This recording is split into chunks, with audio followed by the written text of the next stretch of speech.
just 4 days after we had moved into our new house, my childhood home, our neighbor comes knocking on our door.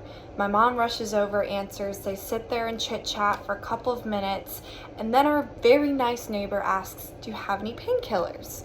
My mom was like, "Yeah, ibuprofen, is that what you need?" She says, "Yes." We bring her in. She comes over, looks into our medicine cabinet, and finds my mom's oxycodone from her C-section with me 4 years prior. She asks for those. That was the moment we found out that our neighbor was addicted to painkillers. And ever since then, we have watched their family deteriorate piece by piece. A mother addicted to painkillers, a father becoming an alcoholic, and their sons becoming addicted to marijuana and selling marijuana off the streets.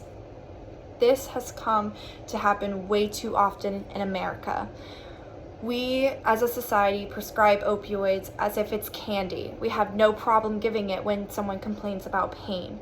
We have no problem giving it to our friends when someone complains about pain because we think, oh, it's just an opioid. It's medical use. It's okay. It shouldn't be okay. We should want to come together as a society and think of new alternative ways to help deal with pain versus using opioids. That is why I'm here today. I want to discuss using different methods to help deal with pain versus using opioids because of the opioid epidemic that is among us.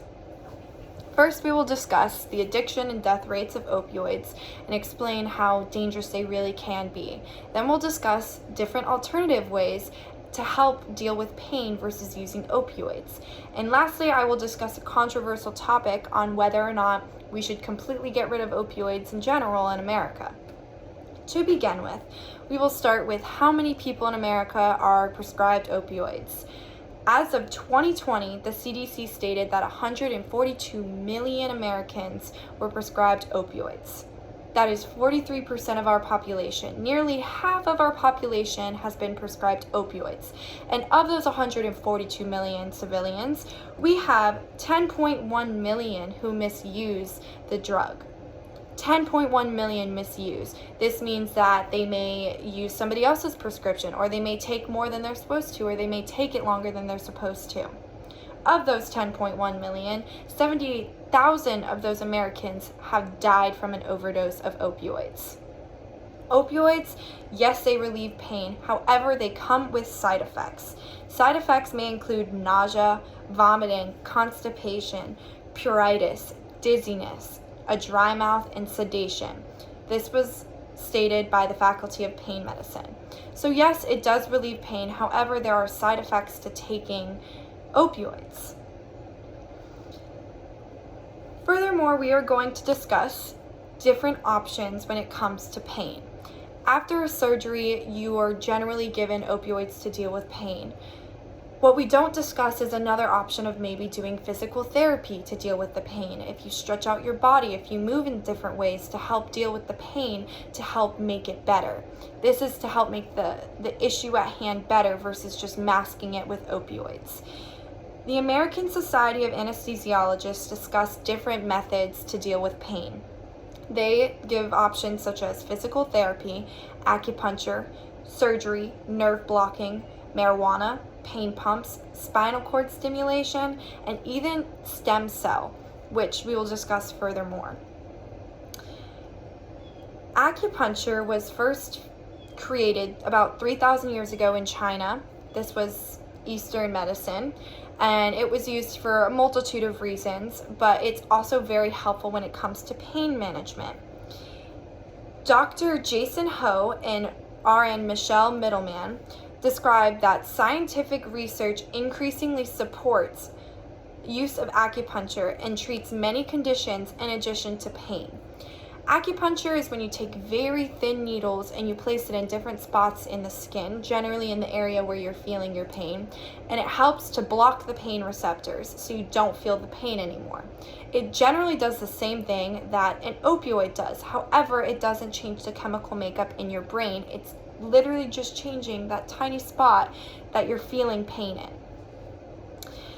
So, the American Society of Anesthesiologists also discussed with our upcoming scientific technology the idea of stem cells. Let's say you break your back, you have a fused disc. That's very painful. A lot of the times you will get an opioid to help deal with the pain because it's so painful that you can barely walk sometimes. Well, they're talking about injecting stem cells into the affected area, and hopefully what would end up happening is that the stem cells will grow new tissue and you will no longer feel that pain because of the new tissue that is grown. These are all very great alternate options as opposed to using opioids because of their addiction level and because of the death rates that correlate with them. Now, a different side to this story is if we completely got rid of opioids, if we threw out the regulations and just said no more opioids allowed in America, or if we did just put extremely high regulations on opioids, there would actually be more problems in America, probably more deaths in America if we did that. And I will explain. Arthur Williams in 2021 stated, the reason individuals with opioid use disorder are more likely to get help from a drug dealer than a licensed clinician is because drug dealers are ubiquitous. They can be texted 24/7, discreetly come to any location the customer desires, and they smile. And I think that describes it perfectly. It's much easier to go get an opioid from a drug dealer. I mean, it may cost more, maybe not actually with the insurance of medical in America, but they can get their drug as much as they need, as much as they want, for as long as they want, right there with their local drug dealer. And that can be a problem because what has been happening recently is drug dealers have been lacing their drugs with fentanyl. It has become an increasingly way worse problem. And just to explain how dangerous fentanyl is, 0.7 milligrams of fentanyl can kill someone. 0.7 milligrams. To compare that, 13.5 milligrams of oxycodone is a normal amount. 13.5 milligrams is normal. 0.7 milligrams of fentanyl can kill you. It's quite terrifying, and it's being laced in our drugs. So, if we stop selling opioids in a medical setting, or if we put extremely high regulations on it to where people have to go to their drug dealers in order to get it because they're reliant on it, they could end up dying way quicker because these drugs are now getting laced with fentanyl. This is a problem. This is why my suggestion is not to regulate or take away opioids. We can have opioids. I think the solution here is to offer alternative solutions when someone comes in with pain. We should offer them acupuncture. We should offer them physical therapy. If they have a problem in their back, maybe we should see if there's surgery, if there's an option for them to get surgery to help deal with the pain. There are other options in the world versus taking a pill every day and relying on it, especially when the addiction rates are so high.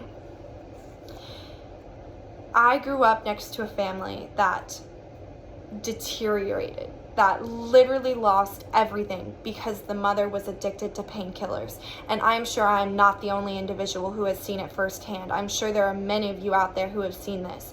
And I think that's why America needs to figure out a new solution to this overprescription of opioids. We don't need to be as lax, but we don't need to put more regulations. I think instead of doing that, we need to find different methods to deal with pain. It shouldn't be only reliant on a pill. We should offer different methods. Acupuncture is very helpful. It's proven to be helpful in pain relief, and so has physical therapy and nerve blocking. You can literally block the nerves with injections, just like an opioid does, but that would last longer and there's no addiction to it. There are other options, and we should not just rely on opioids. So maybe next time, think about your neighbors. Think about somebody that you've seen that has gone off the walls and lost their lives for an addiction to opioids. Maybe they didn't overdose and die, but they are not themselves anymore. They do not want to live anymore because they rely on that drug day in and day out.